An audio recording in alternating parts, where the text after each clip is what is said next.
Hi friends, তো আজকে সকালে বাজার চলে এসেছে। দেখো, খাসির মাংস আর কিছু মাছ আর সাথে ইলিশ মাছ।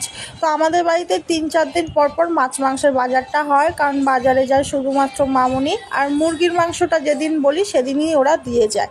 তো দেখো কী কী বাজার নিয়ে এসলো তাই দেখাচ্ছি। তো আজকের রেসিপিটা হলো বাংলাদেশের ইলিশের সর্ষে পোস্ত। ইলিশ মাছটা না আমি খেতে পারি না, ওর গন্ধটা আমার সহ্য হয় না। দেখো মাছটাকে কেটে কুটে ধুয়ে নিয়েছি, মাই রান্না করবে।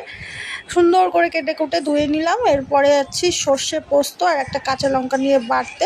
আমাদের বাড়িতে না ইলিশ মাছটা না সপ্তাহে 2 থেকে 3 দিনই খায়, মানে প্রতিদিন খেতে পারলে এরা খুশি হয়। ভীষণ পছন্দ করে আমার বাড়ির লোকজন। 10,000 টাকা দিয়ে ইলিশ মাছ কেনে, এরকম পরিস্থিতি। যাই হোক, আমি একদম খেতে ভালোবাসি না। দেখো ইলিশ মাছটা তো ভেজে, মানে খুব সুন্দর করে ভাজেনি, তারপরে সর্ষে পোস্ত দিয়ে এই দেখো জল দিয়ে দিল। তারপরে একটু নামানোর পরে না আমি